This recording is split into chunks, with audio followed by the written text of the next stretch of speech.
परमबीर को थी या हत्या के बाद परमबीर को हुई और बाद में पता चला कि साहब इस हत्या में तो ये लोग शामिल हैं और अगर इनका हम खुलासा करते हैं तो सबसे पहले ये हमें पद से हटाएंगे, तो अपने पद पर बटे रहना है, और अगर हम हिम्मत करके इन लोगों को इम्प्लीमेंट करते हैं, इनको जेल भेजते हैं, तो हम इनके निशाने पर आ जाएंगे और जो इन लोगों की हत्या करवा सकता है, पता नहीं मेरी भी हत्या करवा दे।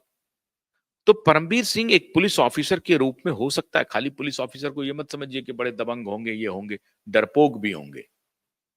तो हो सकता है अब परमबीर सिंह किस अवस्था में, क्या वो पूरी मौत में उनकी जानकारी है पूरी घटना की, या वो भी इसके हिस्सेदार हैं, या मृत्यु के बाद इनके इंटेलिजेंस ने इनको इनपुट दिया कि साहब ऐसी ऐसी बात हुई है और इसमें ये लोग शामिल हैं, अब इनको बचा दीजिए।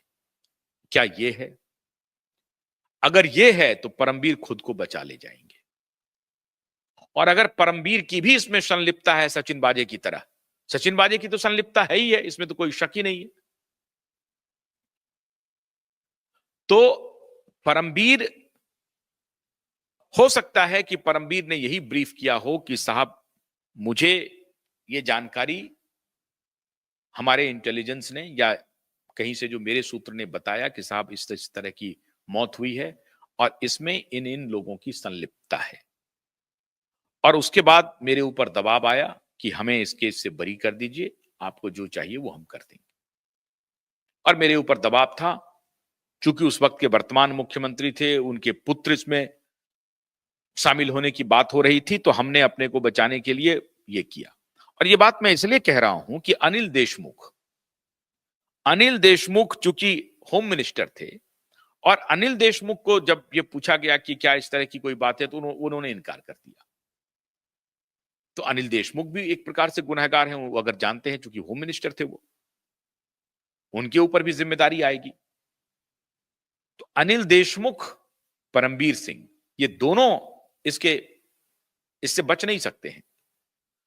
तो हो सकता है कि परमबीर सिंह ने यह प्रस्ताव रखा हो कि साहब मेरी इसमें कोई भूमिका नहीं है, मैं सिर्फ एक पुलिस कमिश्नर था, मेरे से यह गलती जरूर हुई कि मैंने इसकी जांच ठीक से नहीं करवाई, और जो उस वक्त के मुख्यमंत्री थे उसके दबाव में मैं आया, होम मिनिस्टर के बारे में तो ओपनली वो बोल रहे हैं, और चीफ मिनिस्टर के भी बारे में बोल रहे थे कि एक्सटॉर्शन को लेकर के, सुशांत और दिशा की बात वो नहीं करते हैं।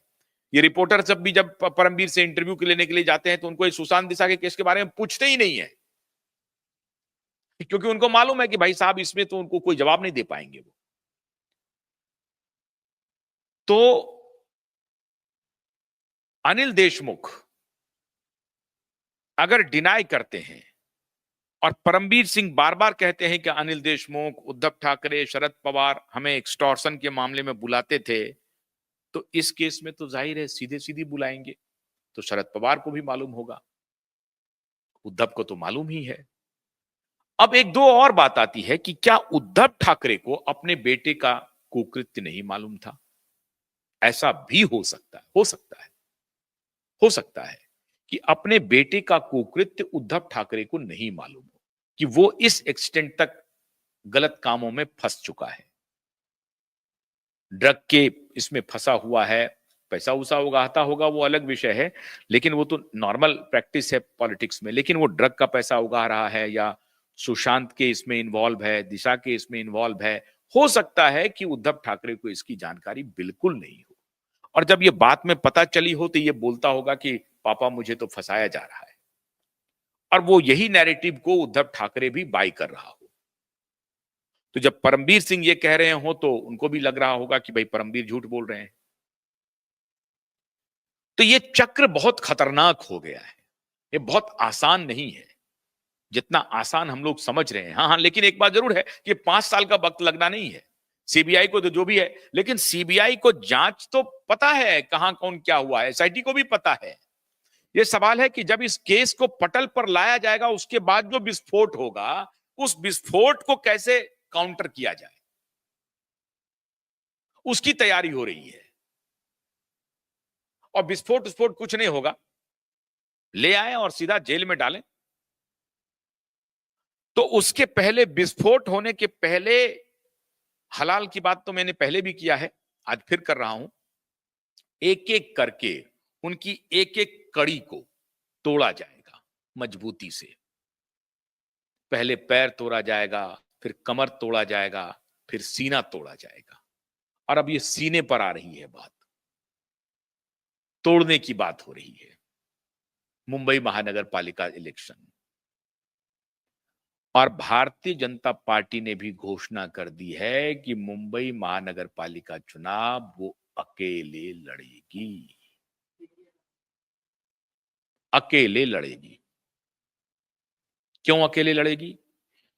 साहब की उनको मालूम है कि शिवसेना उद्धव का जो वोट है वो एकनाथ शिंदे में चला गया है, और एकनाथ शिंदे का जो वोट है वो वोट हमसे बहुत दूर नहीं है, हमारी विचारधारा का वोट है। वो हमारे साथ आ सकता है। मुस्लिम वोट की क्या भूमिका, अगर ध्रुवीकरण हुआ तो कोई भूमिका नहीं होगी। लोकसभा में तो हो गई थी, विधानसभा में ध्रुवीकरण का कोई असर नहीं हुआ। मुसलमानों ने तो वोट नहीं किया भारतीय जनता पार्टी को, लेकिन 132 सीट आ गए। इसलिए देवा भाऊ को यह मालूम है कि मुंबई महानगर पालिका चुनाव हम अकेले लड़ेंगे, और उद्धव ठाकरे की पार्टी जो जीरो है अब, वो कह रही है कांग्रेस को आंख दिखाने के लिए कि मैं अकेले चुनाव लड़ूंगा। लड़ो, रोक कौन रहा है तुमको? लड़ो ना।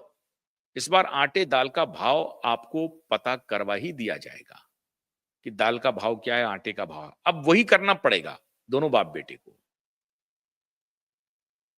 ये मुंबई महानगर पालिका चुनाव के बाद आटा दाल का ही भाव पता करना पड़ेगा। इसलिए मैंने कहा कि वो जेल आर्थर रोड जेल नहीं होगा। अरे साहब, ये पूरा मुंबई जेल होगा उनके लिए, और पूरे मुंबई को उनके लिए